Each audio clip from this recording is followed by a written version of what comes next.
Don't lie to your clients. They're going to know. And once you've done that, that trust is gone. So if you don't know something, say, I don't know, I'm going to check it out and get back to you. What made you decide to share your playbook, I mean, pun intended, with agencies who could technically be your competitors? I am tired of cleaning up other agencies' bad implementations, and I'm hoping that people can learn so that it just, in general, elevates the entire industry.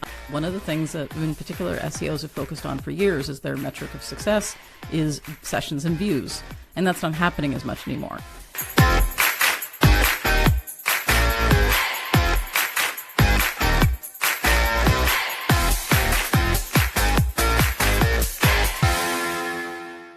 Welcome back to the Agency Insider Show. I'm your host, Navneet Kaushal, and today we are tackling something that keeps agency owners up at night, proving the value of your work in a world where data has never been more complicated or more important.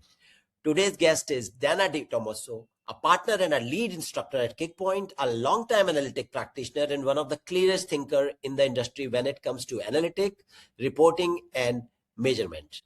Dana, welcome to the show. Thank you so much for having me. Yes. So, Dana, before we dive into our tactical stuff, I want to set some context for our listeners. You built Kickpoint into a respectable agency while simultaneously becoming one of the most sought after voices in analytics in our industry. So, yeah, I actually started in SEO though. So I started working in, so I started making websites back in 2000, so 26 years ago now. And then I switched from there into SEO. And then around 2016, 2017, I was feeling bored with SEO. So I started moving into analytics. And so now analytics is almost my full-time thing, but I never let go of that SEO, history and knowledge. So I still think about that too. So it's like 2026 and we are feeling scared of SEO. Yes, I know. I was just saying to someone that I feel like if you were entering the field now, it would be a very weird time to start working in SEO for sure, because the industry is so in flux at the moment. Yeah, we don't even know there are going to be websites down the corner. Anybody will be visiting the websites. We literally don't know what is going to happen in the next couple of years, right? Yeah, for sure. So you also launched a KP playbook, which is essentially teaching other agencies what you have learned. And I see that it has more than 14,000 subscribers. So that's, huge numbers. I think you publish every week on that.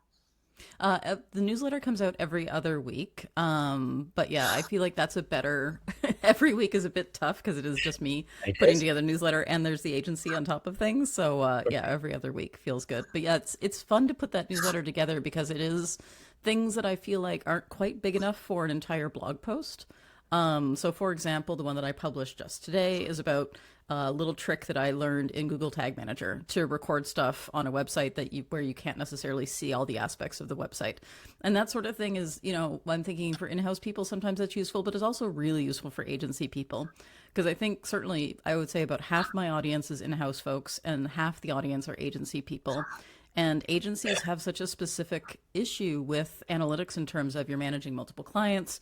You have to deal with all these kinds of different situations. You have to be so much of an expert in lots of different things. And so that's part of why I created analytics for agencies, to try to help agencies. Like, here's all the things that I've learned.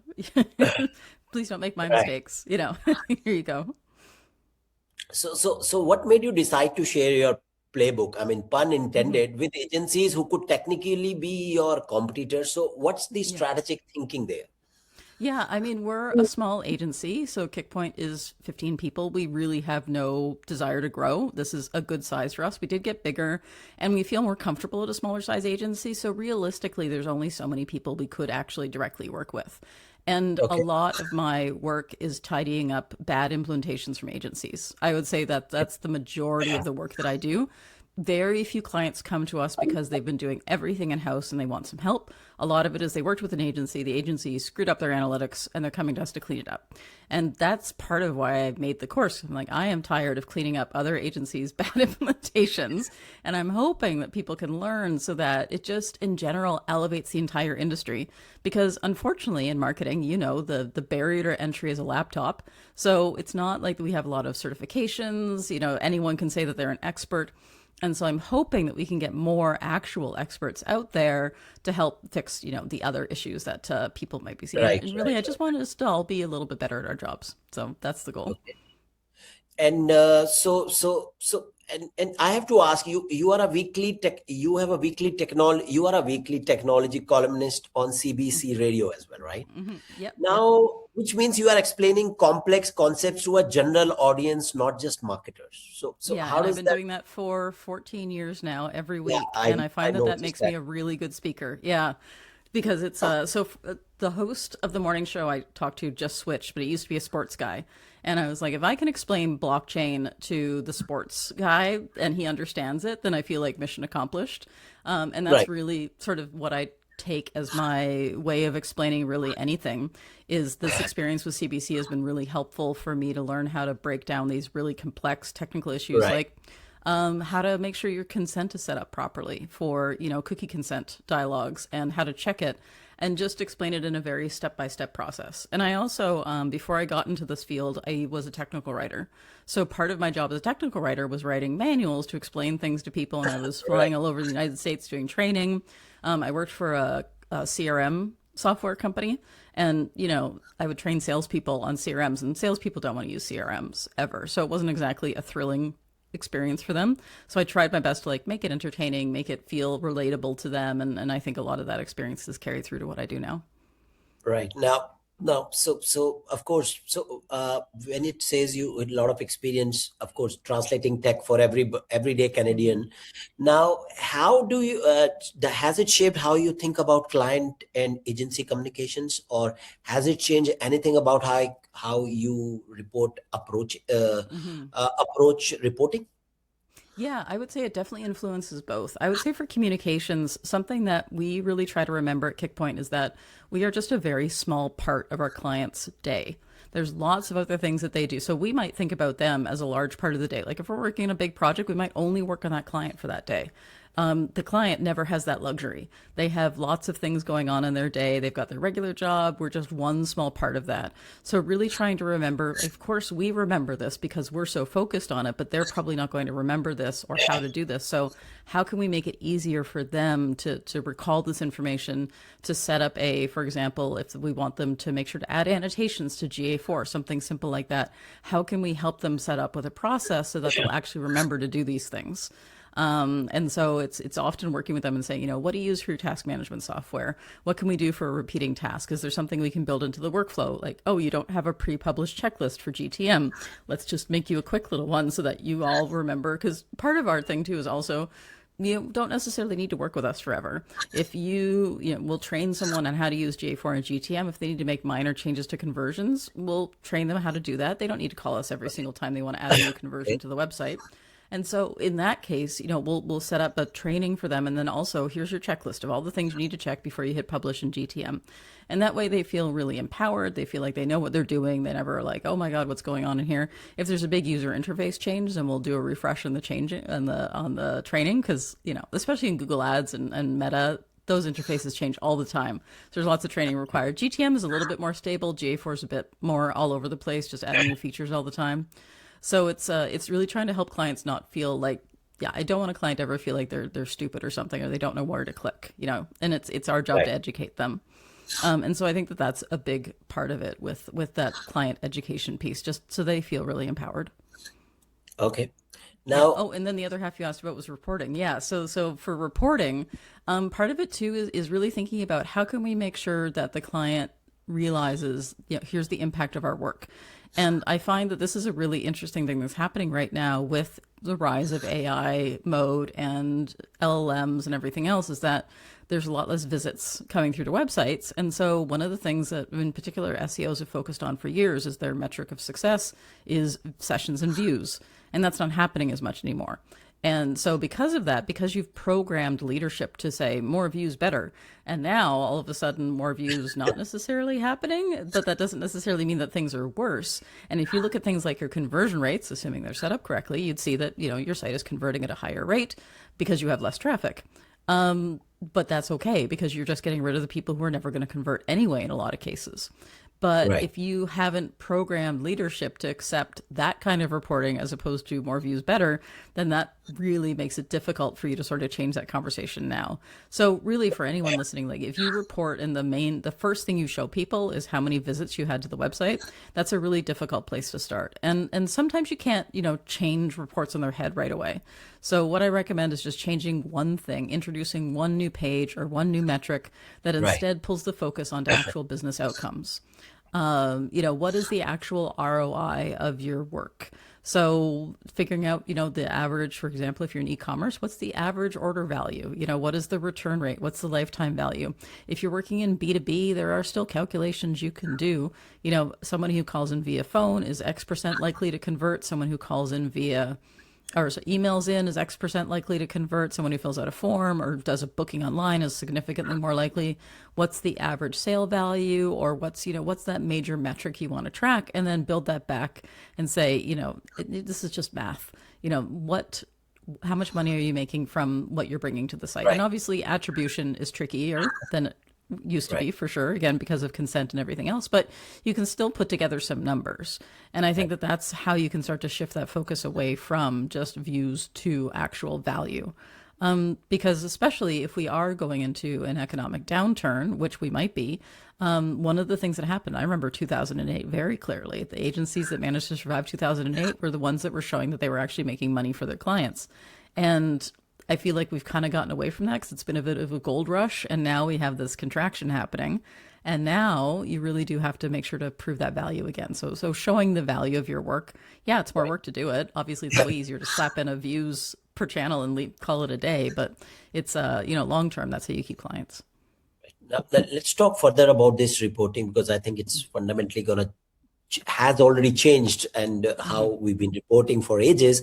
Now, so I want to approach this differently. For example, what metrics matter conversation. So I want to talk about reporting as a strategic business decision, especially for agencies, because most of our audience is agencies. Now, most agencies treat reporting as a deliverable, something they produce because the contract says monthly reports. But I have heard you describe reports as a communication tool and not as a data dump. So can you expand more on that? Yeah, I think you shouldn't be gatekeeping reporting. And that's one of the things I really like about Looker Studio as a reporting tool. I mean, again, use whatever tool you want. I don't care if you use this or use Tableau or whatever.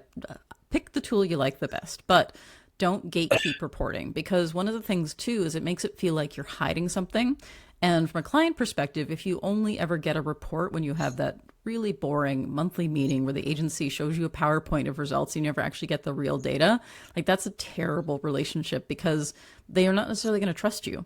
And having a report that they can look at whenever they want for whatever time period they want is a much more open way to approach that kind of relationship. And yeah, sometimes the stuff you do will not go well, and that's okay. But by being open about it, it's easier to say, we tried this thing, it didn't have the expected impact, other than, oh, you know what, don't look behind the curtain. Here's some other fancy charts that we made instead that make us look really good when in reality things are not going well. Clients aren't stupid, and I've seen more than once, one of my favorite, and by that I mean least favorite, things that I see are where agencies will set up a view of a contact page as a conversion as opposed to people actually filling out the contact form. And I see this way more often than I should. And the client eventually is going to figure it out, people, that this is not actually a conversion. And we've had clients come to us and say, the agency said we had, 1,000 conversions, but we only have 250 form fills. We're like, yeah, this conversion is not set up right. And then the client is mad when you point that out to them. Like, that's not a great relationship. So if you don't know how, this is why I made this education, but learn how to set it up properly. Even if it's less leads, at least it's actual leads, as opposed to viewing a page is not someone getting in touch with you. So really try to make sure you're focusing on the actual impacts to that client's business and not on vanity metrics like views. Right. Now, here's something I think about a lot. Agencies often inherit analytical setup from previous agencies or from clients who set things up themselves. So you are essentially reporting on a data you don't fully trust. Now, how do you handle that conversation with clients when the data foundation is shaky? Do you rebuild everything before you report on it? Or is there a way to add value even with the imperfect data? Yeah, I think that there is definitely a way to add value right away. One of the things that we start with clients is we don't go right into a monthly retainer. We'll do a discovery first where we do a review of everything and see where stuff is at. And part of that does include reviewing their analytics because we do want to see, how bad is this? If a client has set things up themselves, usually it's not that bad because they haven't had a lot of time to get in there and mess things up. I would much rather work with a neglected analytics than somebody who's like, I know what I'm doing. And they did all sorts of, like, when you go into a house that somebody has renovated and they just think that they're a weekend warrior with renovations and it's horrible choices have been made, versus somebody who's like, I can't be bothered. I'd much rather work with the I can't be bothered house than the I know what I'm doing and they don't know what they're doing house. So usually when we get stuff from a client, they've set it up themselves, it's not that bad. There's just not a lot there. When it's an agency stuff that requires a lot more unraveling of things like, are they recording page views as conversions, for example? And if that happens, we're pretty honest with the client. Like, this is being recorded as a conversion. This shouldn't be. And then we figure out, based on the data that we have now, what are the things that we can actually trust? And sometimes it's not much. So one client I remember was working with them and they had their analytics code. This is back in Universal Analytics before we were switching them over to GA4. And they had their analytics code running 4 times on every blog page. So it looked like their blog was 4 times as popular than it actually was. Like, that sucks, but we can fix it with, some math in Looker Studio where we just take all the blog visits and divide it by 4. And that's our rough numbers. And what I would say is if you don't have, hard numbers, and again, with things like consent dialogues, blocking what you're tracking and stuff, really thinking about directional reporting, I think, is more important. So instead of saying we had 386 views from this channel or form fills or whatever, think about it as like the relative proportion of views. So one of the reports we'll give clients is you had X amount of traffic to this landing page, and then this landing page drove X percentage of conversions. So 10% of the visits, 20% of the conversions. Another page might be 20% of the visits and 10% of the conversions. So why is this page not performing as well as this other page, for example? And that's a nice way to really focus on, like, these are the things that we want to improve. We're not focusing on the exact numbers because we can't trust the exact numbers, but instead we're looking at the relative trends, and that helps us figure out where to go. And I think that's also a lot clearer for clients too. We try to make sure it's really visual. Just showing a table is not a great experience for anybody. Tables are not a great presentation tool. So anything you can do to make it more visual and interesting, so it's easier for people to understand, I think is really helpful. Okay, now let's talk about the economics of reporting. So, of course, at Kickpoints or any other agency, reporting takes time, and time that could theoretically go towards billable client work. Yeah. Now, how have you structured your engagement so that reporting isn't a margin killer, but actually becomes something client sees enough value in appropriately to pay for? It's a billable thing, building the report for them. So part of this initial work is setting up a actual real report for them. So when we put in the analytics plan, so we'll do the discovery and we'll say, yep, everything's all messed up. We got to redo it. Usually they know. This is usually not a surprise to people. And we redo it, make the report. And then if we go into monthly after that, there is time in there to review results with the client, to do a little bit of a review. And something too that I think is, you think about things like website maintenance. You have a WordPress website, you have to apply updates regularly. The same thing is true of analytics. You can't just set it up and then never touch it again. There's updates to measurement, there's changes. So for example, LinkedIn a few years ago changed their way that they record conversions. You have to go in and reset all these tags. That takes time.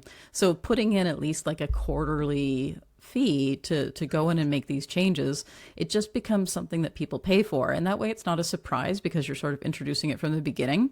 And it's also a good litmus test for the client too, because I have to say, not every client is a good client. Let's remember that. And the bad clients are the ones, at least in our experience, the clients who don't work out well for us are the ones who are too impatient to do a discovery. They're like, we just want you to do things right away. Not going to be a great client. And the ones who don't understand that reporting is an important part of this process. And so, think about what matters for you. What matters for Kickpoint as an agency is going to be different from what matters to you as an agency, but really trying to be specific on these are the red flags when we're starting to work with someone, and we're not going to work with someone if they don't agree to this, this, and this. Figure out what those deal breakers are. And that's a great way too to make sure you're only taking on clients that aren't going to drag your agency down because you're spending way more time than you're making off of them. And Okay. also it helps protect your team because if you're taking on clients that make your team happy, then you're more likely to keep your team. And we all know how expensive it is to have to rehire people often. So one of the great things about Kickpoint is we have people who stayed with us for years and years and years. So we don't have to keep retraining people all the time. We'll add on new team members, but very rarely do people leave. Okay. Now, so I want to push on something here. In one of your talk, you mentioned that most agencies over-report because of insecurity, that they are trying to prove they did the work. Now, Mm-hmm. but there's a flip side. Some clients want 50-page PDF because it feels Yep. more substantial. They Yep. are paying good money and want to see the volume. Now, Mm-hmm. now, how do you handle a client who explicitly asks for more data, more charts, more Yep. everything, when you know that's not actually what they need? Yeah, so one of the things we start with in discovery is we ask them to list out all the questions they've been asked or that they have asked themselves of the data. So this is actually a really helpful part of the process. We send clients a huge list of questions. This is just one of the ones that we ask. And getting them to list out everything that they've ever asked of the data or that have been asked of them of the data helps us figure out what's most important to them internally as a company. And some examples might be, do our blog posts contribute to conversions? That's a great question. And so if you have a page in a report that answers that specific question, then that could be the one thing that they focus on. The other thing too is Right. if you do a Looker Studio report or really any kind of report, in Looker Studio, you can add a GA4 account to tracking for your Looker Studio reporting. Other tools do have this too. You can see what pages clients actually look at, and you can see they don't look at this page. So is it because it's a bad page? I never think about it like, oh, this report will fix things. Like no report ever fixes things. The report itself is just a reflection of what actually happened. It's not actually going to Right. improve things necessarily. But thinking about what pages are they looking at? What pages are they not looking at? And then making sure that we are writing our reports in such a way that we're actually answering the client's questions specifically. So usually we'll take those questions that were asked, like, is our blog contributing to revenue? And that will be the name of that specific page in the report. So we're just reflecting their questions back at them. And I call this the Jeopardy method after the game show, phrase it in the term of a question, because you really want to make sure that all reports answer a question. And if you don't know what that question is, then you can't really answer it. And so that's why digging in and getting those questions is really key. So does that mean every report question or headings are different based on the clients? Yeah, we do have a template. So I in analytics for agencies, my course, I do have a template that I provide that's based on things that we commonly end up reporting on. So every client cares about revenue and conversion. So of course we're going to include templates for that, and just some basic templates that can get you started for things like ads or whatnot. But we do end up customizing it for clients, and sometimes they have specific things they want to see. Sometimes it's just as simple as changing out the colors. And sometimes I also say to clients, when you present to leadership, because the other part of this is you want to make sure that your clients look good. If you're not working with the owner, they're going to report to somebody. And even if you're working with, say, the executive director of a not-for-profit, they're going to have to report to the board. So most people you work with will have to report what you've done to someone else. So what can you do to make them look good? And so we'll ask them, Okay. show me the last presentation you did to leadership, and then how can we make your life easier by recreating this in more of an automated reporting system? Because often we'll find that Okay. clients are downloading Excel files and then reformatting it and tossing it in a PowerPoint. Like, what can we do to make that process easier for you?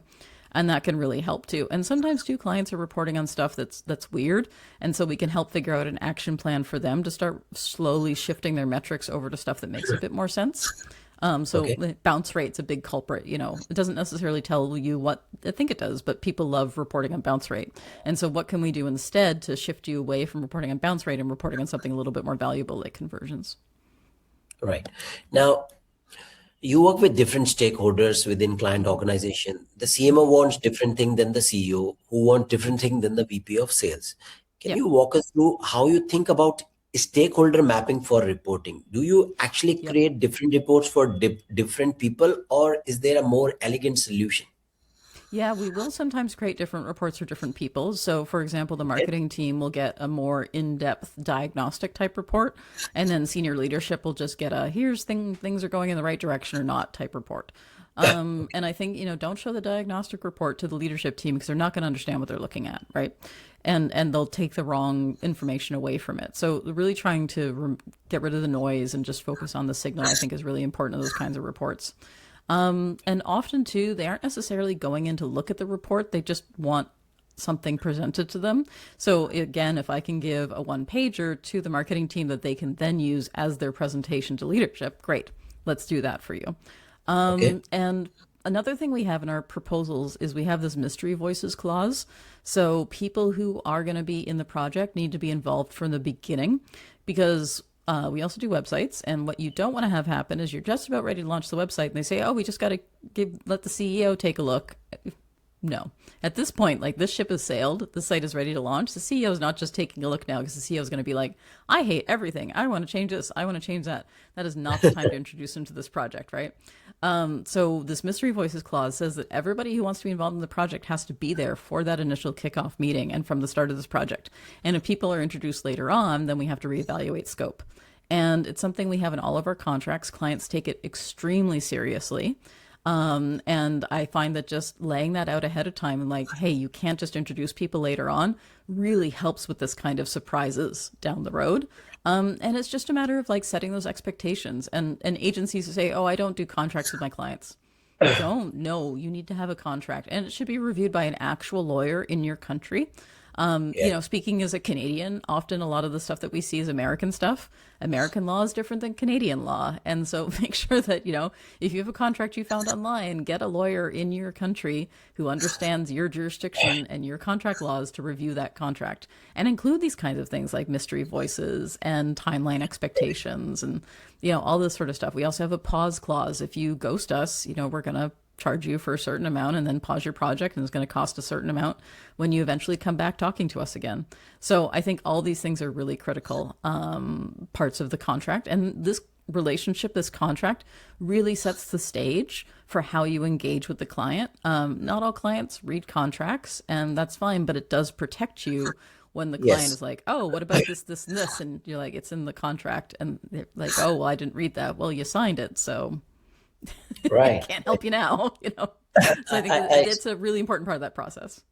I really like the mystery clause, because most of Mm-hmm. the time what happens, I'm sure most of the agencies, 3 months down the line, and they will introduce a guy. Okay, this is my consultant. He's gonna just, what is this? What is that? What is that? He's just gonna point out everything and Yeah. everything. So I had one of Oh the. yeah, and we've totally had this happen. And what's happened is we were working with a client who has a lot of franchises. They're a franchise model, and one of the franchises is like extra super involved, which is sometimes good and sometimes bad.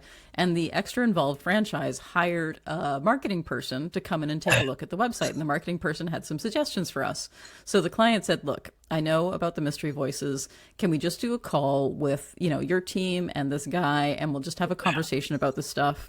And he says, "And I don't want you to necessarily change anything, but if there is something that he notices, let's have a conversation about it." Like, yep, because we had already had a good relationship with this client, because he was respecting the mystery voices clause, because he knew that this could introduce a wrench into the works. It was a really different thing than like, hey, I want you to talk to Bob because Bob's got some thoughts on this. And because that framework of respect was already established between us as the agency provider and them as the client, then it means that we were approaching it from a much different perspective than we would have, Right. 10 years ago before we had this clause in our contracts. Right. So then what happened in this case? So what? He had a bunch of suggestions. Some of none of them were actually helpful at that point. Part of it was that because he was introduced late, he didn't have the context, right? So he's like, well, why doesn't it work like this? Well, because you're using this third-party tool for booking, and that third-party tool doesn't provide these options in their API. So we want to do this, but we can't because of this API restriction, right? And a lot of it was just him suggesting things were like, yeah, that would be fabulous, but we can't because of this, this, and this. And I think it's really easy as, a third party consultant to come in and just crap all over other agency stuff without knowing about all the reasons why things ended up the way that they did. Sometimes it's just people don't know what they're doing. That happens. Sometimes it's because you weren't allowed to get access to this. And that's, again, part of this discovery process. We'll ask them, have you worked with an agency before? What did you like and not like about this relationship? What sorts of restrictions led you to not getting the kind of work you wanted out of that agency relationship, right? And again, these are really important questions to ask because it tells you a lot about what they're like to work with. And that's another reason why I love this discovery process, because if at the end of the discovery we're like, we're not a great fit, we can give them all our recommendations on what to do that they can implement themselves or work with another agency to do that. And then we can just move on. And we've been paid for our investigative work, which a lot of people do before they even put in a proposal, which they would normally do for free. Okay. Let's talk about reporting cadence. Monthly reporting is industry standards, as we all know. But is it actually right? So, what's Kickpoint's philosophy on how often to report, and has that changed as our analytic tools have made real-time data more accessible? Yeah, it really depends on the client and the size of the client. Some clients who are very large, you might look at things daily, weekly, fortnightly. And I think it depends on how that client, and then also how much room their team has. So another question we ask is, how much time would you be able to devote working with us? Because if they don't have a ton of time, then a weekly report review is not going to work for them. You can just send them an email and say, hey, I'm seeing this, let's do this. So it does depend on the size of the client. You do have to, smaller clients, things take longer to show. So again, you can't necessarily do that. I am not a fan of monthly. I understand it as the industry standard. People think in terms of months, but I hate months because months are not even time periods, right? You have February, very short. You have, other October, very long. And so because of that, and I know it's just like a few days, but it really makes a difference. That's several percentage points if you're comparing to previous period and you don't compare to previous year. So I typically set my reports to be last 28 days in terms of the default time frame. And I think that that's probably the best way to look about it. And if you're using GA4 as well, remember that GA4 can take up to 72 hours to set the attribution data in GA4 itself. So if you are reporting monthly and you decide that, today is the first day of February, I'm going to report on January, the last couple of days of January might not be set yet in GA4. And we also have to consider things like if you have a sales process. So if you work with a client where they fill out a form and they get in touch and then it takes a little bit to sell them, then if you're reporting on conversions, you're trying to do full cycle reporting, you may not know the actual impact of the conversions in January until, the end of February, for example. And so that sort of thing also needs to be considered in the reporting that you do. What's that typical sales cycle for clients? Sometimes we'll have, years long sales cycles. And so in that case, we can't obviously report on full cycle right away, but we can do a retrospective and say, hey, 6 months ago, this particular campaign drove a lot of leads and they did end up selling at a higher rate. They converted at a higher rate to an actual sale compared to your overall conversion rate. So that was a really good campaign. Let's bring that back again, for example. And that's where it's not necessarily just responding to what's happened immediately, but if there is a delay in the sales cycle, that is something that you do need to look back and see, how did our past work impact current results? Okay. So that brings us to our second topic, analytics configuration. Now, and I want to frame this around something you have previously touched on, the idea that how you set up analytic isn't just technical decision, it's a strategic one that affects everything downstream. Now, my question is, I hear something I don't hear discussed much in our industry. Who should actually own analytic configuration in an agency-client relationship? Yeah, I think the agency sets it up, but the client ultimately owns it. And so we put together a lot of documentation on how things are set up and why. The client may not ever read the full documentation, but it's there because the other thing too to consider with agency client relationships is that the client is probably not going to be there forever. I'm the founder of Kickpoint. I'm going to be here until there is no Kickpoint. Like I'm not going anywhere. And so, but for clients, they're just there for a job. They might leave after a couple of years. Some of our best relationships are people who change jobs every few years and they bring us along to their new company and then they bring us along to their new company, right? And you end up company hopping with a client. That's great. But part of it too is just to consider that they may not be there forever. And so part of that documentation as well is also succession planning for whoever ends up taking that role later on at that client company. And so documenting how things are set up, and then we have a conversation with the client about governance. Who owns analytics now? What decisions are being made internally about changes? And then how do you communicate that to, if you have, for example, a third-party website developer, or maybe it's in-house, how do the website developers communicate changes to you so you know that the changes they're making are going to negatively impact your analytics configuration? And usually clients have never thought about this before. Sometimes people do come to us specifically because they know we help people with governance issues and we help them through that. But a lot of people haven't necessarily thought about governance in an analytics perspective before. And so in that case, we sort of help them build that framework from the beginning. And one of the things I really try to emphasize as well is I have a post on my website, we can include it in the show notes, on the analytics maturity model. And the idea that some clients are at level 0, which is chaos. They may not have any analytics set up, or they do that's on somebody's other account. They've left the company and we don't know where it lives, right? And then we have the top level 5, which is where you've got predictive analytics, you've got everything integrated. There's some sort of AI situation happening, right? Most clients are not 5. People who are 5 don't need agencies. They're fine. So usually you're dealing with people who are chaos or just above chaos, right? And so in that perspective, don't try to set them up right away. You can't move someone from stage 0 to 5 right away. You have to go through all the other stages. And so by trying to move them too quickly along this maturity model, they can also be like, this agency, they want to do so much and I don't think we can do it or manage it, right? And it becomes a difficult relationship because of that. So really try to meet the client where they are. If their initial thing is, we don't know where analytics is, we think that, Joe set it up and then he left the company, but I think we got access to it. Like the very first thing you work with them on is which account owns analytics.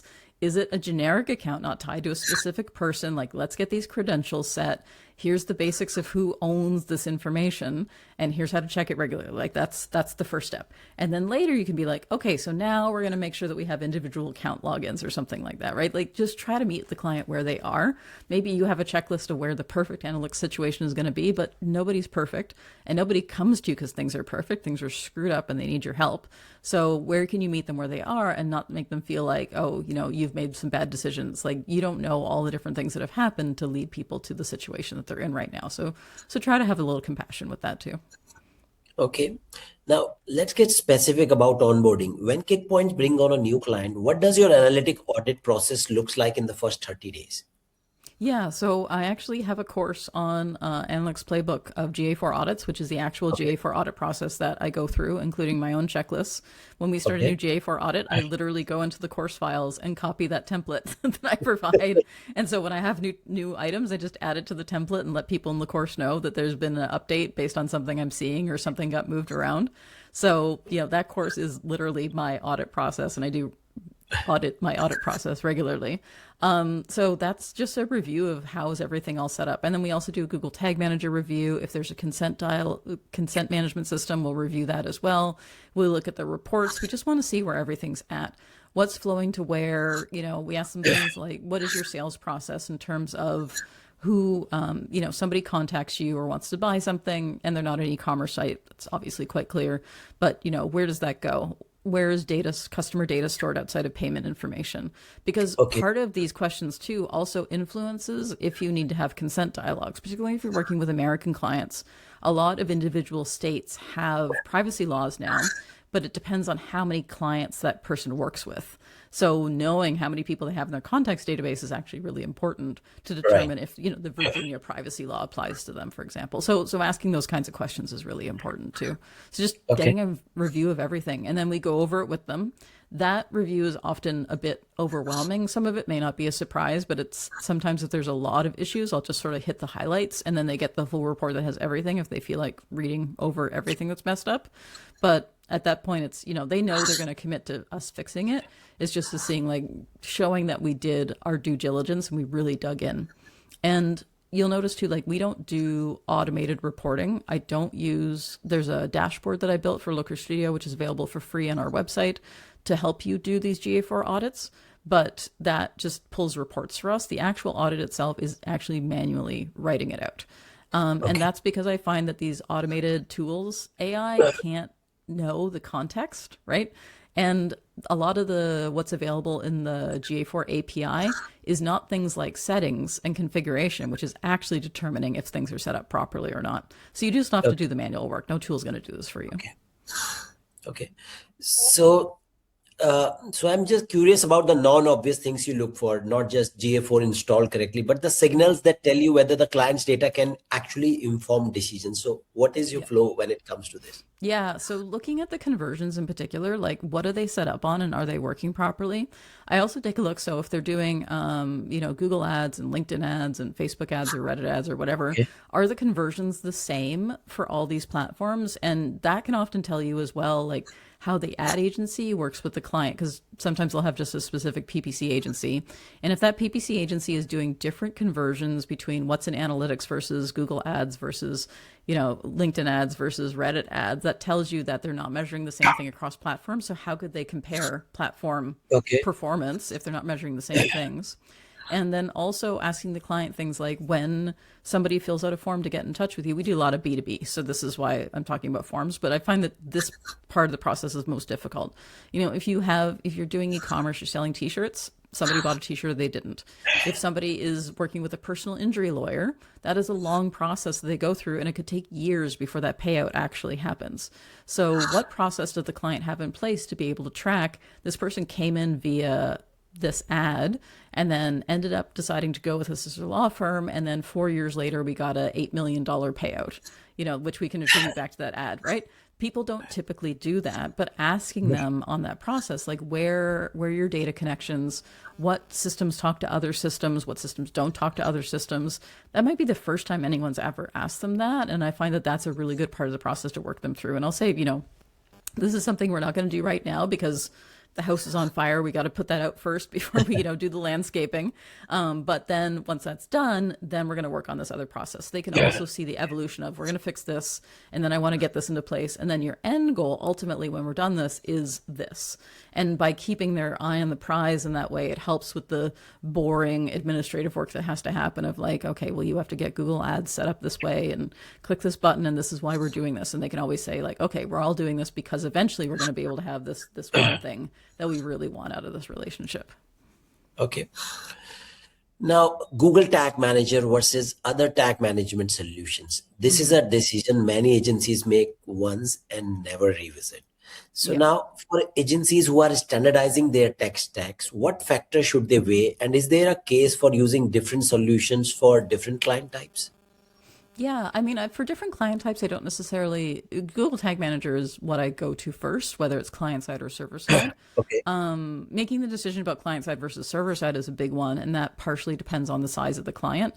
For a lot of small clients, like I'm talking about, a 5-person physiotherapy clinic, server side tracking is like, do they realistically need that level of detail for the extra fee that's going to be for the server side tracking and the extra work it takes to set up server side tracking? Probably not. Client side is just fine, right? Maybe we'll move Okay. to the server side later once there's more ad blockers or whatever it might be. For larger companies, maybe server side is a good choice. But part of it too is also thinking about, for example, if you're using Matomo, Matomo has their own tag manager system. I would say Right. just use that, because if a client is using Matomo, they clearly have a concern about privacy, and slapping Google Tag Manager in there is just going to open up the same privacy issues that the whole reason why they're using Matomo in the first place. So use Matomo's Tag Manager. And a lot of tag management systems are quite similar. It's they have tags, they manage them, there's triggers, there's variables, right? Like they're all kind of set up in the same way. So once you learn the tool, it's really the knowledge of how to do this sort of thing. It isn't necessarily knowing the ins and outs of the tool. It helps, but it isn't, that's learnable. So again, like in terms of what to pick, I think it does depend on the individual client. Most clients we work with use Google Tag Manager because that's what people know us for. Right. But Right. I've definitely used the Matomo Tag Manager. We've worked with a client who used a different one. I can't remember the name of it now. And they had their own team to set it up, but we just advised on how to set things up, for example. So it's just like, be flexible in that arrangement. If there's some stuff you definitely don't want to work with, then just be upfront about that we only work with this. But it isn't necessarily like a ride or die decision. A lot of what you learn in terms of GTM will be applicable to other tag management systems too. There's only so many ways to manage tags. Okay. Now, with that, we come to the final segment of our show, which is the art of communicating results. Now, which might be the most important skills for agency longevity. Now, you can do brilliant work, but if you can't communicate it effectively, clients don't renew. So let's Mm-hmm. get into the nuisance. Now, you teach analytics at the University of Alberta. Mm-hmm. So I'm curious what you have learned about communication from teaching students who are just starting out, and Has working with beginners changed how you think about communicating with clients who may have similar gaps in understanding but would never admit it? Yeah, I mean, I think it's interesting the University of Alberta course because that's actually it is partially students who are in university at the moment, like just out of high school, Okay. and there's also a lot of continuing education people who are mid-career who want to improve analytics. So I have a real mix of really young students and then more working age students in the course, which is really interesting, and they obviously bring different perspectives to it because the people who are in their careers every day have really specific questions that they need help with. And the other people, it's more theoretical at that point because they haven't graduated, they haven't gotten that first real office job yet. Right. So I think I really enjoy that teaching because it does help me with that perspective of the different types of people and how to communicate to Right. them. But I think in terms of how you communicate results, again, that sure, you probably will have a process. It's always good to have a standard operating procedure. But remember, it's the standard. It's not necessarily what you do for everybody, right? The standard operating procedure should be this is the stuff we want to make sure to follow, but you will go and build on that, right? You shouldn't remove it and say, we're going to do this instead, but you should always be building on the SOP. So for this particular client, here's our SOP template, but we're going to do this stuff extra on top of that.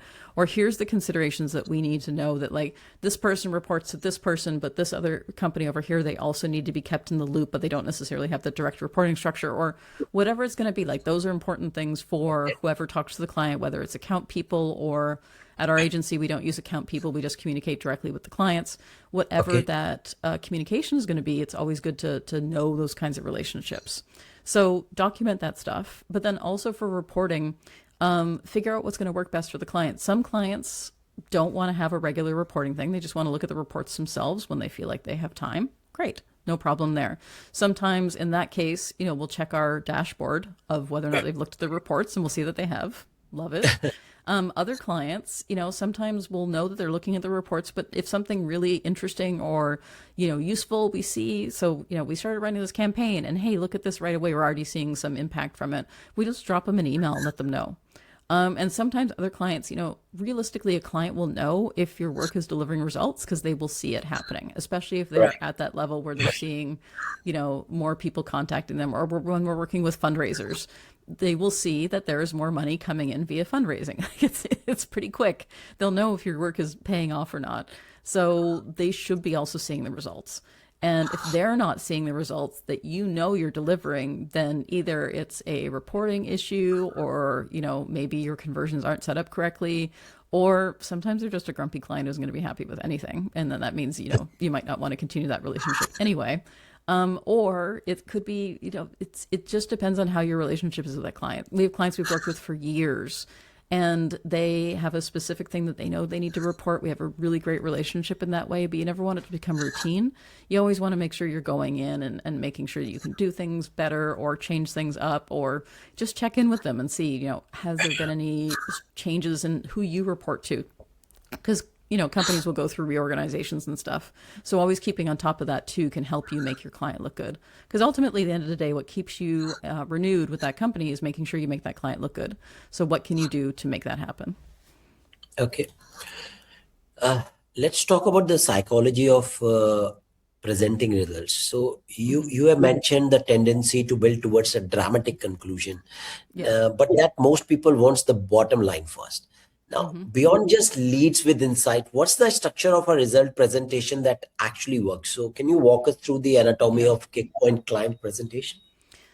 I hate doing reporting presentations because it almost sets it up like you're presenting to like you're the student and they're the teacher and they're evaluating your work. And I don't like that power dynamic for reporting because it's like, oh, is everything okay? Did I do a good job? That's not the kind of relationship you should be having with the client, right? Right. So I don't like those kinds of reporting results. Often, if we are reviewing reports with the client, it's more, all right, let's take a look.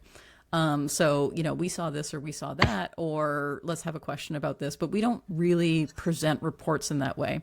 The client may present reports to leadership in that way. Right. And so we need to make sure that we're empowering them. But in terms of the actual review, it's less like, let's go over the reports. Nothing in there should be a surprise at this point. And so often by the time we've gotten to building the report, again, nothing is a surprise. That's why we ask those questions right off of like, what are the questions that you are asked of the data?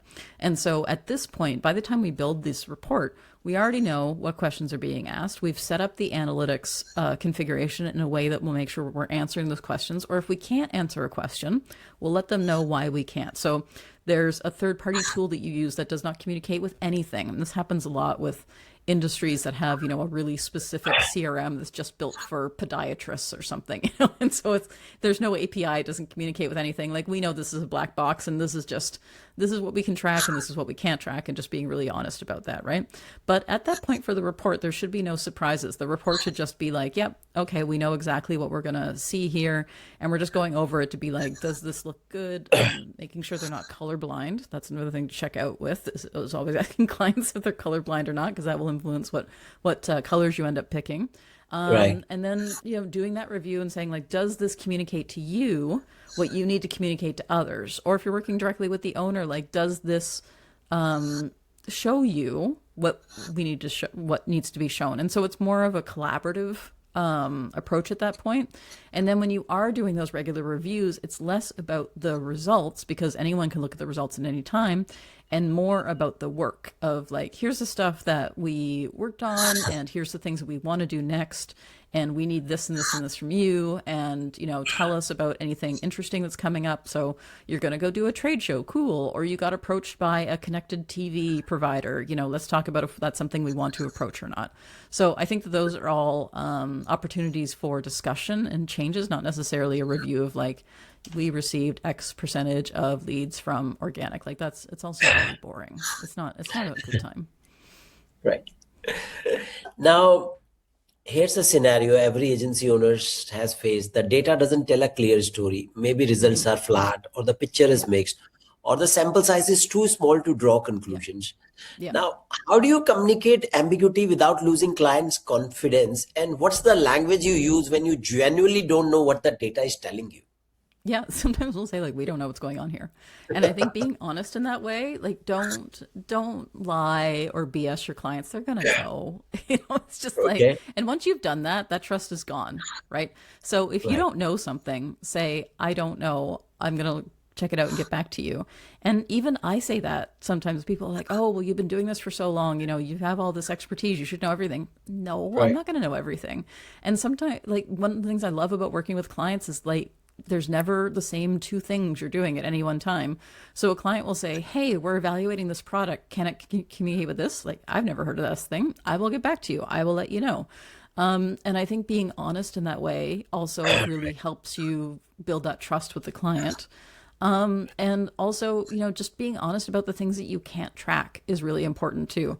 And sometimes a client may never have been told that this is not actually possible, because there used to be a thing that people would say is like, oh, the great thing about online is we can track everything. Well, we were never, ever actually able to track everything. It just looked like we could. And so that's something that's really important to communicate to clients. And if they're like, well, why can't we track everything? I'll walk through a typical scenario with the client and say, all right, so you are a pest control company and you have, 18 different locations across the province. And I need to get, ant removal in my house. So I Google you and I find your Google business listing because I want someone who is near me.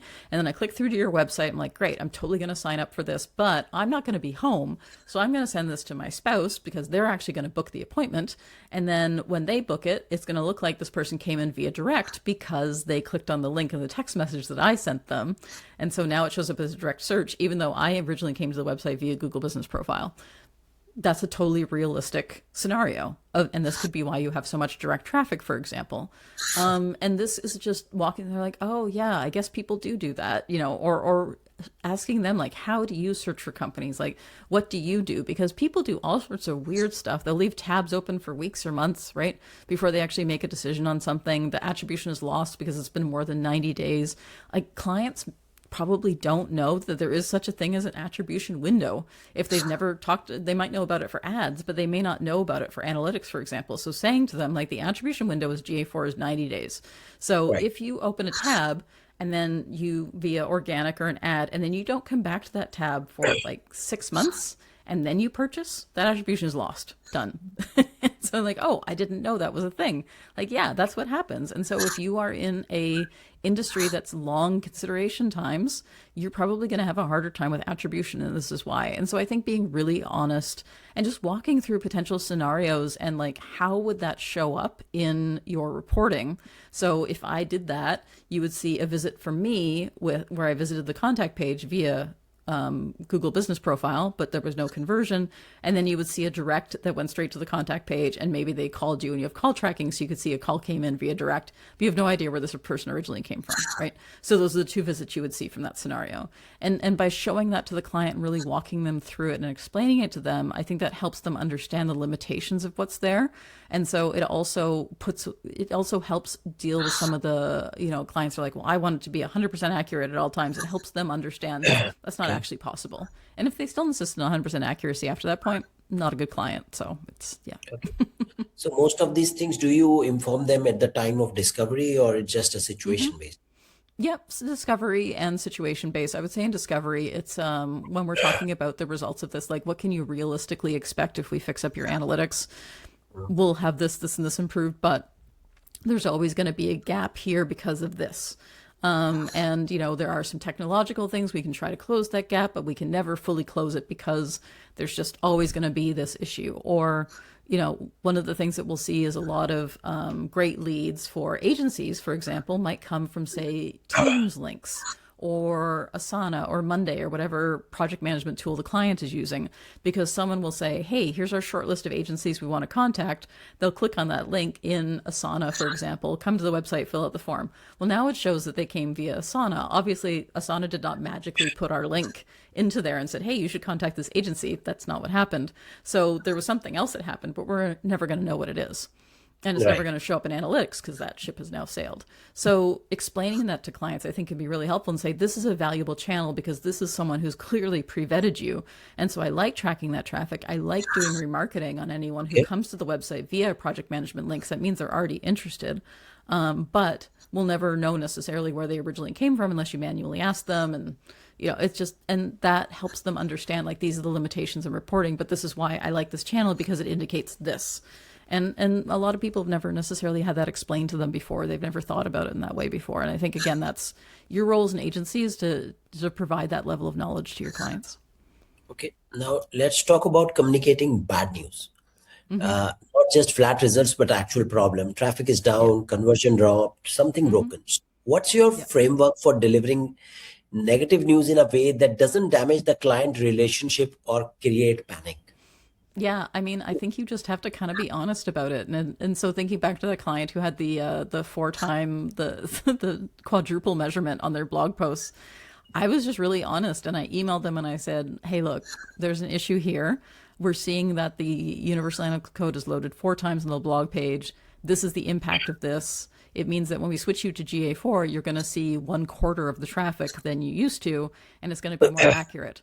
And then I said, have you been reporting these blog page views to leadership? How can we help you communicate that those reports were wrong? And then we had a phone call about it. And obviously it's sad, you have been accidentally lying to your boss for years. You didn't know that this was a problem, right? But you've been reporting on these results for years, it turns out. So how can we help you come up with a narrative that you can then give to your boss to explain this is how this happened? And so it was like, okay, so the developers added this 4 times, they didn't know. And you didn't know because you don't necessarily have that technological knowledge to go in there and look at your, code and be like, oh, it's in here 4 times. This is why you hired an agency to go in and fix it for you. So like, it turned out okay, but I think it's a matter of sitting down with the client and saying, all right, so this is a problem. How can we help you communicate it, as opposed to like dumping it on the client and being like, hey, here's a problem we found. Okay, bye. It's not, you want to make sure that you help that client, if they have to report to someone else, look good. Or if it's something like you screwed up, just be honest about it. Like, I have 100% made mistakes before. Like, I set up an analytics configuration when I was sick and I shouldn't have, and I forgot something really important, setting up their conversions. And so they had this data coming in, but no, this is key events in GA4. I did this actually quite recently. It's like, I screw up all the time too. And I'm like, hey, you know what? I didn't do this. I shouldn't have set this up when I was sick. I was just like, I felt like we had to do this and I'm really sorry. So here's what we're going to do instead. Because we do have the event, I'm going to rejig your report. So we're counting the number of times these events occurred. You just won't see key events in GA4 itself, but you will see it in the reporting. So, and here's what we're going to do to make sure this doesn't happen again. So it's, own up to the problem, figure out how you're going to fix it. And then if it's something where you need to go back and do something else to help, like what I did with event counting, and then tell them how you're going to make sure to not do it again. Like, hey, look, I know better than to set these things up when I'm sick. I'm really sorry. I shouldn't have done that. Like that's just being honest about it. And I think don't hide it, because eventually they'll find it, and it's going to be so much worse if they do find it later and you weren't honest about that problem. Okay. Now, one thing I have noticed is that different client personalities need different information delivered differently. So the detail-oriented CFO versus the big picture CEO versus the tactical marketing manager. Yeah. Now, how do you read a room or a Zoom and adjust your communication style in real time? Are there signals you have learned to watch for? Yeah, I mean, I think this is what's tricky about Zoom, but like I work remote, I work from home on my home on Vancouver Island. I live on an island. I'm not exactly going to a lot of clients and meeting them in person. I have clients I've worked with for years and I've never met them in person, and they live in Australia. I may never meet them in person, right? So in that case, it is learning their body language over time, but also checking in and being like, hey, how do you feel about this? And sometimes two people are just really they don't want to show a lot of emotion on calls, and you might get an email later saying, hey, look, I wasn't happy about this.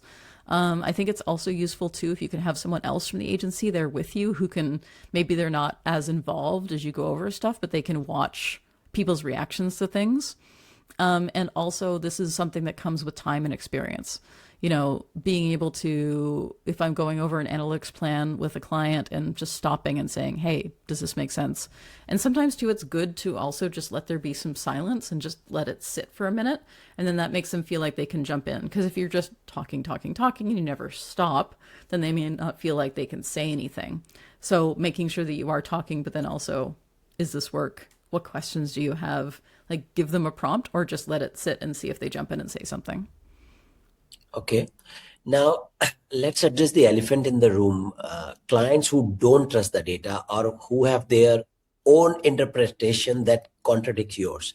So now, how do you handle a client who pushes back on your analysis, especially when they might be emotionally invested in a particular narrative about their business? Yeah.